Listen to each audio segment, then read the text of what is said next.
All right, got me some Amazon. Got the Flamma FS21-Looper and Drum pedal. It's as you can see, a 2-button looper. It's got start and stop, and I have lots of questions because it also has an external input for control, foot switch control. It's stereo, which I like that. And it's got 40 memory presets, and I have a lot of questions. I want to put this on my little portable board, so I'm going to unbox it real quick. Flamma, if you don't know Flamma, it's one of those kind of inexpensive, not super inexpensive, but very reasonably priced pedal companies. I like the way that this actually came packaged, so I'm going to get it undone real quick and show you a couple of the nice things about it. I like that box. And I also like the way that I like the way that this is all packed. It's nice and it's comfy in its little box, and it's about to be comfy on my portable pedal board here soon, and make this board completely loopable and wireless with the keyboard and the Guitaria and the Boss Pocket GT. This should make it even more fun. So, all right, I'm going to pop this on that board real quick.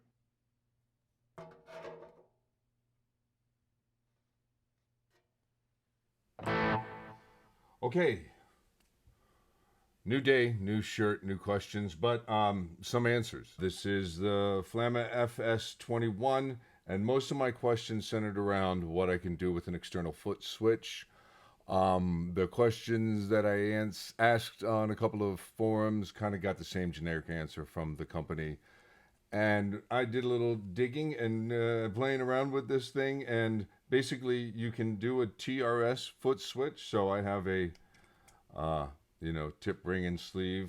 When I'm on the looper section, it will trigger the memories. You see I'm making, if you can hopefully make that out, I'm going up when I hit the number 1 and down when I hit my number 2, which would be the ring as opposed to the tip. If you're looking for a foot switch compatible with this, you can use anything that works with a Boss, and you can use a dual foot switch. So that was my first question, was single foot switch, dual foot switch. Next was, what can I control? So looper, when you've pushed the looper button, and you can see the blue light is on over here, I can change my memory slots, and you can see where I have something recorded. It then starts to flash, so it lets me know that I've recorded something on those tracks. And you'll see this merger control, that's also reacting according to the saved state of my loop, which I had that question and now I have that answer. You can record a loop without the drums. In other words, without the controls merged, which would be that button on.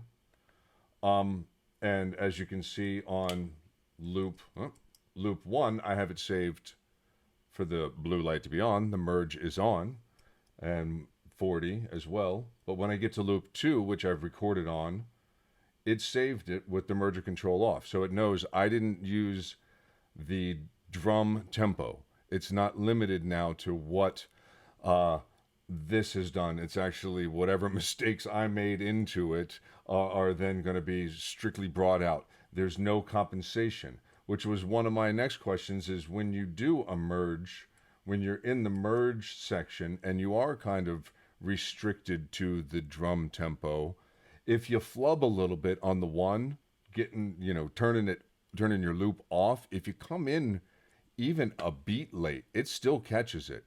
I was messing around with it and really made some boo-boos just to try to test it. I can go over here to the drums and select a new drum section. So now that I'm over in the rhythm section, I'm over in the drum section of the looper, I can use this now to control the drum beats. But I'm now able to cycle through all of these drum beats. Now, is that great? Yeah, it's pretty cool. It's, not Boss RC300 cool in that with the Boss RC300, I can assign what I want that foot switch to do at any given moment. I can say, hey, this foot switch is going to do this, this is going to do that. It's limited, but the scope of its limitations are pretty broad. You can use it for a couple of different things, which is why I'm going to keep this on my portable board. And I have the Boss GT, the Pocket GT, and have a keyboard up here going into it. You can hear. I bring all this up. This is all going to a mixer on the board, and then going to my mixer to record. So we can get some, you know, some decent little sounds coming out of this. While I'm over in this rhythm section, like I was saying, you can go up and down. And if you're quick enough, if you've recorded a loop to one rhythm and you know, like either up or down one or two spaces, you're going to find another rhythm that works well with it. Then that's what you could use this for, and that's why I'll keep it on my hand-using board, my portable board, as opposed to my foot looping board. I'll probably stick with the RC300 for some stuff, but for messing around and quick inspiration, this will work great for me. See, now I can use this to go back and forth between some drum rhythms. I'll show you how that can be beneficial for you. Here I already have recorded a groove. And now kick over to the rhythm section. And right now, this is playing along to the second patch of funk. I can bring that up to the third one. Doesn't work too well with it. But number one works well. So I know I can use this now in the loop drum section. Go back and forth between a couple of different beats, depending on what I want to do. And so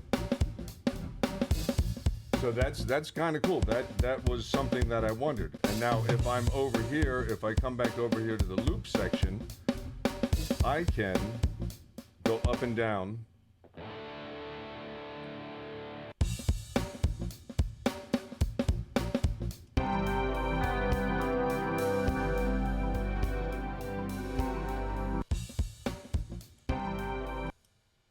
And then you see when I get to a loop bank that has nothing recorded on it, it will stop playing. Now if I go back up to one that has it, it's going to sit there in standby mode. So if you're quick with your feet, you can kind of record a couple of quick loops and then bounce back and forth here with your feet and go between those loops. Now that's kind of cool. That's not really something that I would end up doing. I'll probably just use this to come up with like what I've done already, just simple loops to practice over or to kind of noodle over or to even, you know, evolve and create musical ideas. That's my whole use for using a looper, especially one with a built-in drum machine. It's like, I don't generally tend to program drums because it just is a pain, right? If I really want good drums, I ask a friend to come over and we track drums. If I'm working on an idea, I like having something rhythmic. And this has been really fun to mess around with and first off figure out what I can do with this external switch.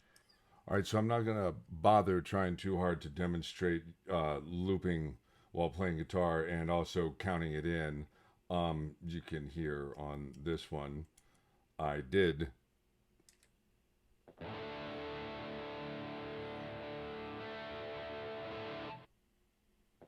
You can see there's silence there because it was just too hard to try to get it to do that just right. Oh, you can set a fade out. You hear it's fading out. You can set it up to 5 seconds to fade out. You have volume options, just to go over some of the other questions. I have the volume for the rhythm set to 4. You can tap in your BPM or you can actually physically use this knob to set it.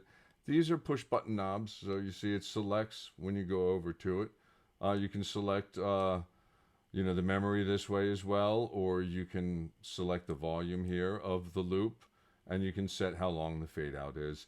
All that kind of stuff is all covered in a bunch of other videos. I just really wanted to find out what kind of stuff I could do with it. You hit this merger control, and now I can use the click track. It'll give you a nice click track cue in.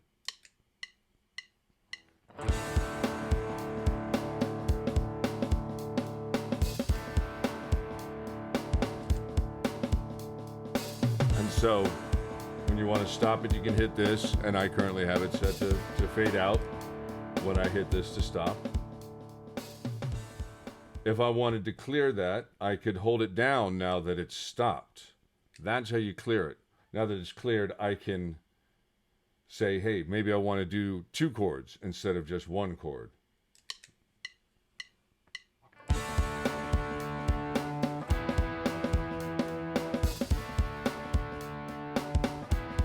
And as soon as I hit that button to tell the drum section I'm looping 2 bars, it puts me into overdub mode.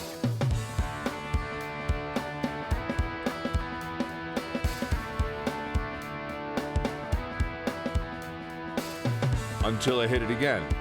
Now, while it's playing, I can hold this down for 2 seconds. It'll undo that last thing I just did. If I hold it down for another 2 seconds, I don't even think it's 2 seconds. Hold it down for about a second, it brings it right back in. So, then you hit stop. You can double tap it again to make it immediately stop if you have it in fade out. And then once you're in stop mode, hold it down and that'll clear it. So now it's gone and I have to start over again.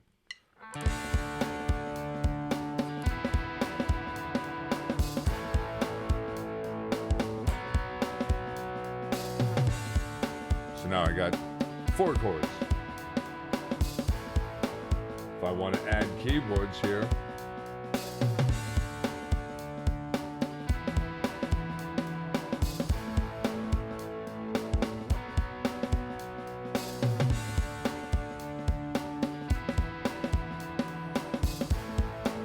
they're in there. Well, you probably couldn't see my keyboard, but now I can undo that keyboard line, which is barely there. I can stop it and clear it. Those were my big questions, was what exactly can I do with this? How quick can I get a little loop going? And I got to tell you, it's real quick and easy to really get something going. This was my very first one. The bass line was just something I put in with the keyboard. You know, it's real simple, real fun to just kind of mess around with.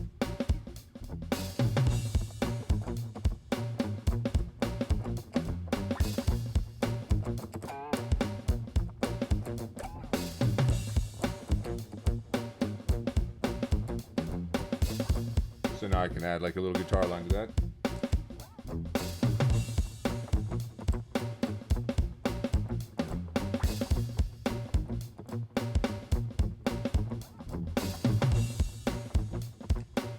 Say I messed it up a little bit, I want to undo that. Back to the original loop.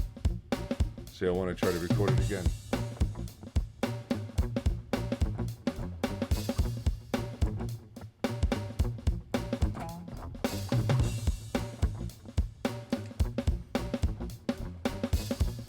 Say I just want to bring the level up a little bit of the looper.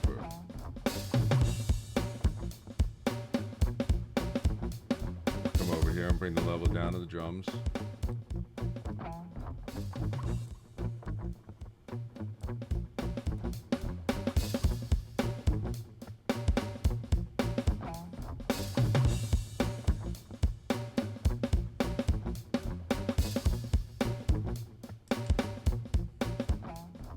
Now because I'm in merger control, I hit stop and they both stop. Now let's say I took that merger control off now that I'm in stop, and I hit just the loop.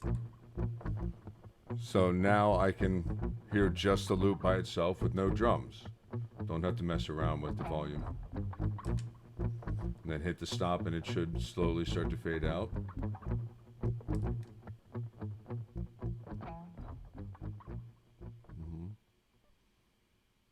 Now bring that back on.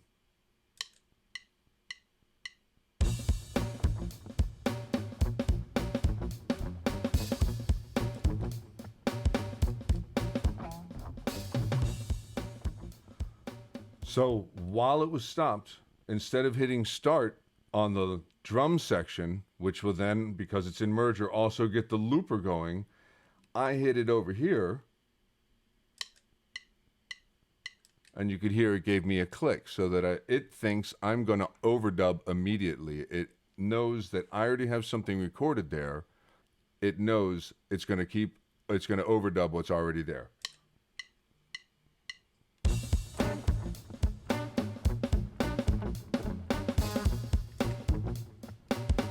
So we get a little something on the first part.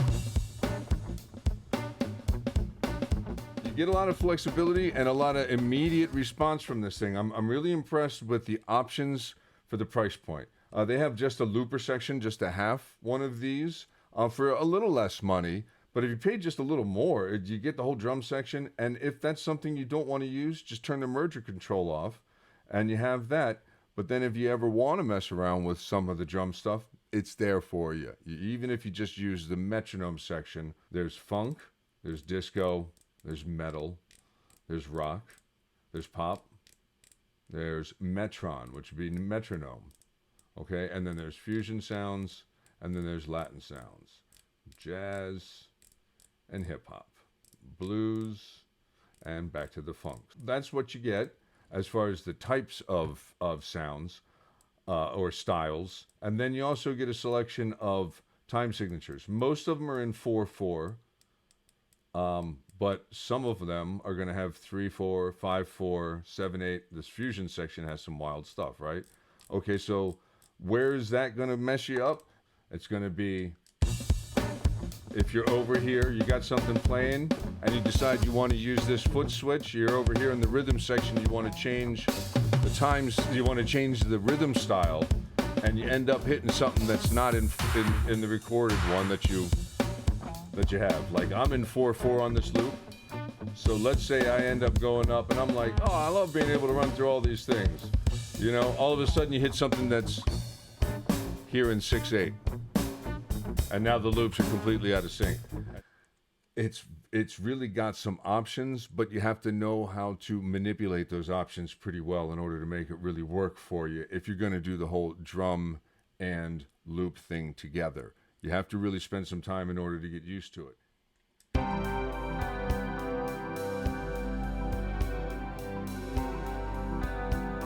Same kind of thing. I like that drum sound, so hit the rhythm, make sure the select, the red is next to select.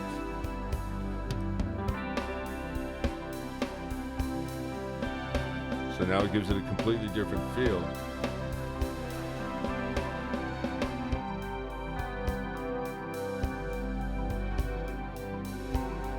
But then I have to be careful, because I don't want to go into something that might be a completely different time signature. Like there's a jazz sound. So you can see something like this, you might not have any kind of real idea what it is you've written, and you can find some inspiration just by kind of going through some different drum sounds, you know? You know, that's one of the things I really like doing, is recording a little loop, even to the metronome, and then trying to add some different drum feels and see what you end up with. So I'm really enjoying my time with the FS21. I've answered some of my questions. Hopefully you've had some of your questions answered. There's lots of other videos of people actually using this and looping with it and showing off all the different drum sounds. My final question was, can I make this completely portable? And with a little bit of work, yeah, that'll be in the next video. But this is all running off of 2 USB banks right now, and I'll end up being able to send this wirelessly with that Guitaria stereo transmitter setup that I have here. Oh yeah, this whole thing. So I'll be able to send this to a camera or to my board or anything wirelessly, which is how I filmed that me on the river quiet time looping video. Though that wasn't even looping, that was just with the portaboard. Now we'll be able to do that kind of stuff, but with a looper, without having to be tethered to an AC line that's going to limit where I can actually film or play music, which is great. I'll be able to take this wherever I want and have the Flamma with me. But that'll be the next video. So please, if you like this kind of stuff, if you like exploring, give me a subscribe right about now. And that'll let me know within the YouTube algorithm that this is the kind of stuff I really should be doing. I really enjoy this kind of stuff, and I like sharing it with people when I can. I've had a lot of people ask me what I think of this FS21 so far, and that's what I think. It has some pretty good options. It's not a $500 looper, you know, and it doesn't have all of the options that something like the Boss RC would have, but it has some really cool options, and really you get a little more than you do out of some of the other loopers that I've seen at around the same price point without the drum stuff. So if that's something you don't think you around with, might not be for you. But if it's something that you know you want to mess around with, or you think in the future you want to mess around with, this is definitely worth exploring, and it's at a good entry level price. And the sound quality on it is really good. I'm really impressed by the drum tones coming out of it. So hopefully you enjoyed this. I'll be making more videos about the Portaboard. If you like this video, give it a like, and I appreciate you being here at Double D Guitar. Once again, the Flamma FS21 is what we were just talking about. Thanks for being here. Take it easy.